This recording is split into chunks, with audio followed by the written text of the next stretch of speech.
Hi weavers, రెండు ప్రపంచాలు ఒక ప్రేమ కథ. మీకు స్వాగతం. ఎపిసోడ్ 7 మొదలుపెట్టే ముందు ఈ ఎపిసోడ్లో జరగబోయే విషయం, ఆదిత్య తండ్రి ఆదిత్యకు ఆర్థికంగా సహాయం చేయడం ఆపేస్తాడు. ఆదిత్య, అనుష తమ సొంత ఆర్కిటెక్చర్ ఆర్ట్ స్టూడియోను ప్రారంభించడానికి ఎలా కష్టపడతారు, విక్రమ్ వీరిద్దరిపై చివరి దెబ్బ కొట్టడానికి ఎలా ప్రయత్నిస్తాడు, పేదరికం కష్టం వారి ప్రేమను మరింత బలోపేతం చేస్తాయా అన్నీ ఎపిసోడ్లో మనం చూడబోతున్నాం. ఎపిసోడ్ 7 స్టార్ట్ చేయబోయే ముందు ఫ్రెండ్స్, మీరు నా ఛానల్ని సబ్స్క్రైబ్ చేయకుంటే వెంటనే సబ్స్క్రైబ్ చేయండి. హార్ట్ టచింగ్, ఎమోషనల్, మీ రోజు జరిగే జీవిత విషయంలో జరిగే సన్నివేశాలని మీ కథలో అంటే ఈ సీరియల్ టైప్లో ఇస్తున్నాను.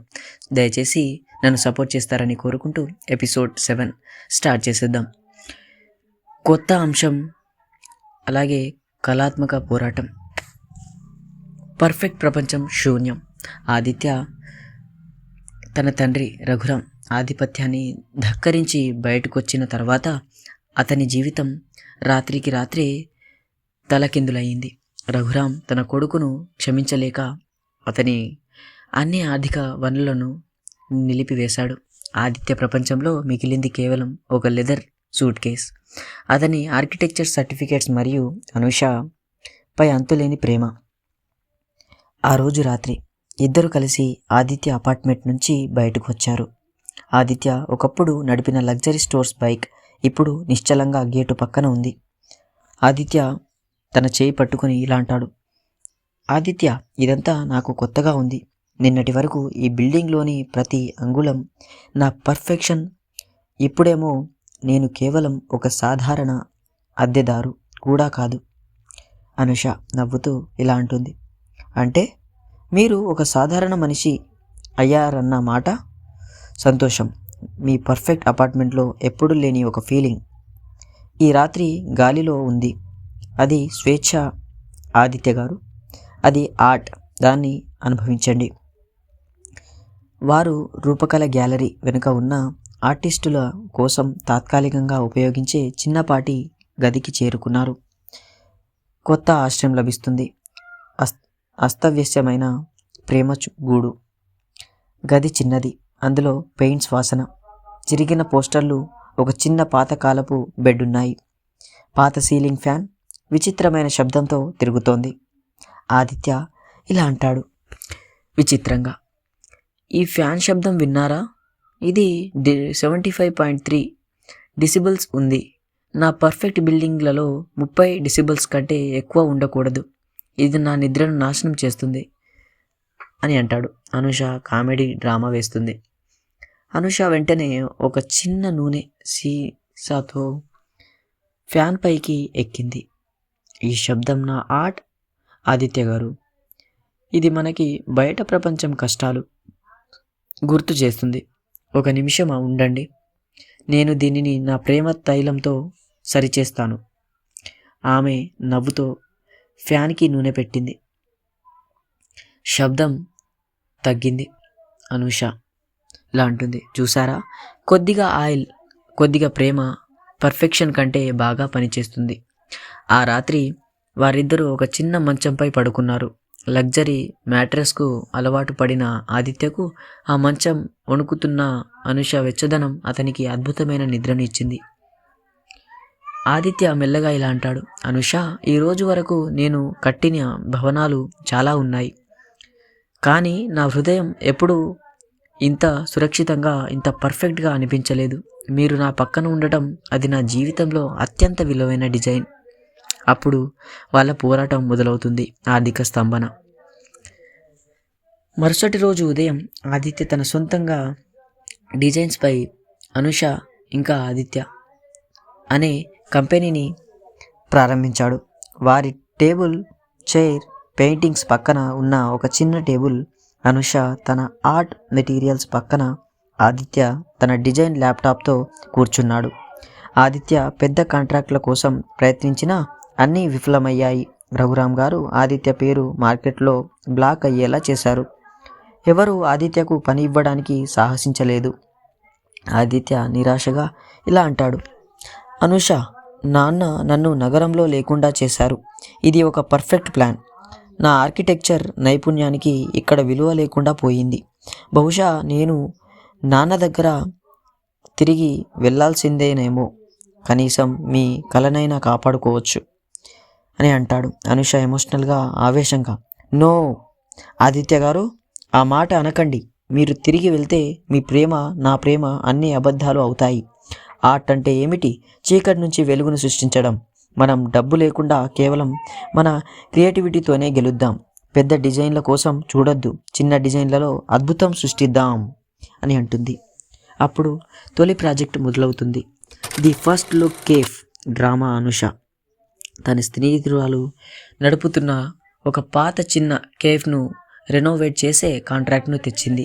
కేఫ్ యజమాని పేదవాడు. వారికి తక్కువ బడ్జెట్లో క్రియేటివిటీ కావాలి. ఆదిత్య సర్దుకుంటూ, కేఫ్ రెనోవేషన్? నేను లగ్జరీ హౌసింగ్ సొసైటీలోనూ డిజైన్ చేశాను. పర్లేదు, బడ్జెట్ తక్కువ, క్రియేటివిటీ ఎక్కువ. లెట్స్ డూ ఇట్ అంటుంది. వారు కేఫ్ను ది ఫస్ట్ లుక్ కేఫ్గా మార్చాలని నిర్ణయించుకున్నారు. డిజైన్ డ్రామా మొదలవుతుంది. ఆదిత్య ఇలా అంటాడు, కేఫ్ లోపలి నిర్మాణం పర్ఫెక్ట్గా ఉండాలి. గోడలు, టేబుల్స్ అన్నీ సరళ రేఖల్లో 90 డిగ్రీల కోణంలో ఉండాలి. అనుష ఇలా అంటుంది, లేదు ఆదిత్య గారు, ప్రేమ, లైఫ్ ఎప్పుడు 90 డిగ్రీల కోణంలో ఉండవు. మీరు గోడకు రంగు వేయడానికి ఒకవైపు రంగును జారినట్లుగా వదలండి. ఇది ప్రేమలో ఉండే అస్థిరతను చూపిస్తుంది. ఆదిత్య ఆశ్చర్యంగా ఇలా అంటాడు, రొంగే జారాల, ఇది నా ఆర్కిటెక్చర్ రూల్స్ను వ్యతిరేకం. పర్లేదు, అనుష ఆర్ట్ కోసం బ్రేక్ ద రూల్స్ అని అంటాడు. అనుష గోడపై ముదురు నీలం, ఆందోళన మరియు బంగారు ఆశ రంగులను కలిపి అది సగం పూర్తయినట్టుగా వదిలేసింది. దానిపై ఒక జంట ముఖాలు ఒకరినొకరు మొదటిసారి చూస్తున్నట్లుగా ఒక చిన్న ఆర్ట్ను గీసింది. ఆదిత్య పాత చెక్ టేబుళ్లను కూడా విచిత్రమైన కోణాల్లో అమర్చాడు. అనుష చెప్పినట్లుగా ఎమోషన్ స్టాచ్యూస్ అంటే చిన్న చేతితో చేసిన మట్టి బొమ్మలు పెట్టాడు. ఆ ప్రాజెక్ట్ 2 వారాల్లో పూర్తి చేశారు. ఆ కేఫ్ నగరంలో అద్భుతమైన క్రియేటివ్ హాట్స్పాట్గా మారింది. అనుష ఆర్ట్, ఆదిత్య ప్లానింగ్ కలయికకు అందరూ ప్రశంసలు కురిపించారు. అప్పుడు విక్రమ్ ఎంట్రీ ఇచ్చాడు. Legal blackmail.